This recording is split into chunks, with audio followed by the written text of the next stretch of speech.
ज़रूरी है। इस दिशा में उत्कृष्ट कार्य हुए हैं। रेडी टू ईट फूड का ज़माना आ गया है। इस बीच में क्या हो गया है, नूडल्स, पास्ता, बर्गर्स, पिज़्ज़ाज़ वगैरह कुछ रेडी टू ईट फूड्स, यहाँ तक कि आजकल चपाती और इडली डोसा जो है उसका भी आटा तैयार मिलता है बाज़ार में।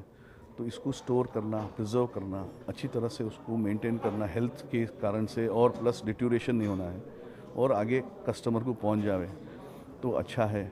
तो उस कारण से ये केमिकल्स है, एंजाइम्स है, इससे डरना नहीं है। इसका कोई स्टैंडर्ड्स होता है, फूड स्टैंडर्ड्स है, फूड सेफ्टी स्टैंडर्ड्स है, ग्लोबल स्टैंडर्ड्स है, उस हिसाब से ही डाला हुआ होता है। और हाँ, और इस प्रोडक्ट के अंदर में डालने से उसकी शेल्फ लाइफ बढ़ती है, क्वालिटी बढ़ती है और आम आदमी तक पहुँचती है। गेहूं उत्पादक किसान यदि लघु उद्योग के माध्यम से गेहूं उत्पाद बनाना चाहते हैं तो उनके लिए भी अनेक उपकरण मौजूद हैं। हम लोग फ्लोटेक इंजीनियर फरीदाबाद से हैं और बेसिकली हम लोग फूड प्रोसेसिंग की मशीनरी बनाते हैं। हर इंसान को जो इंडिया में रहता है उसे मैदा या गेहूं आटा जब भी मिले तो वो हर तरीके से फोर्टिफाइड हो और हर इंसान को पूरा फोर्टिफिकेशन मिले। इस वजह से हम फोर्टिफिकेशन प्रीमिक्स देते हैं, बनाते हैं। ऐसे प्रीमिक्सेस प्रमोट करते हैं जिससे इंसान को पूरा पोषण मिले। वायदा व्यापार किसानों के लिए किस प्रकार लाभकारी है, इस विषय में दीप्ति ने बताया। ये एक ऐसी कंपनी है जो कि एक ऐसी किसान को एक ऐसी सर्विस देती है जहां पर किसान अपनी फसल को उगाने के बाद अपने किसी गोदाम में रख सकता है। हम उस फसल की पूरी तरह से देखरेख करते हैं, कितना उसमें दवाई डालनी है, अंत तक कैसे वो जो फसल है वो ठीक ठाक से रहे।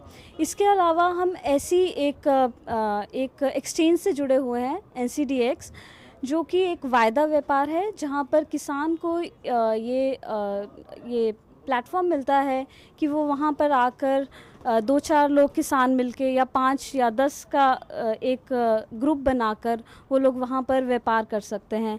इससे उनको अच्छे रेट्स भी मिलते हैं और वो अपनी फसल को अच्छे दामों पर बाज़ार में बेच सकते हैं। गुजरात में हुई प्रगति का ब्यौरा रमेश सर्राफ ने इस प्रकार दिया। गुजरात में फ्लोर फोर्टिफिकेशन का काम 2006 से चालू है।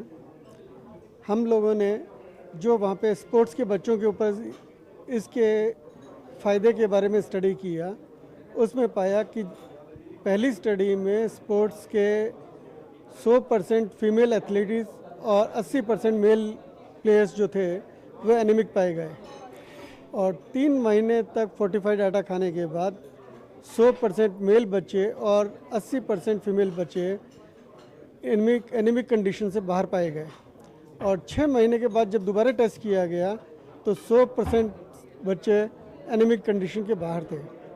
हर एक में 2 से 3 ग्राम हीमोग्लोबिन बढ़ा हुआ पाया गया और फोर्टिफिकेशन की कॉस्ट सिर्फ नाम मात्र 1 रुपया प्रति क्विंटल, मतलब 100 किलो आटा अगर एक आदमी 1 साल में खा सके तो 1 रुपया एक आदमी के ऊपर खर्च। इतने कम खर्च में अगर अपने हीमोग्लोबिन लेवल को इतना बढ़ा सकते हैं और देश के अंदर मेडिकल का खर्चा कितना कम कर सकते हैं, कितना मैन डेज अपने बचा सकते हैं बीमारी के कारण जो लॉस्ट हो रहे हैं, तो फ्लोर फोर्टिफिकेशन के फ़ायदे इसकी कॉस्ट को देखते हुए बहुत ज़्यादा हैं। दक्षिण भारत में गेहूं पैदा करने वाले किसानों के बारे में शांतिलाल ने विस्तार से बताया। ये जो वीट सेमिनार है इसमें पूरा देश के लोग आए और पर्टिकुलरली हम लोग सदरन से हैं और सदरन में आजकल आप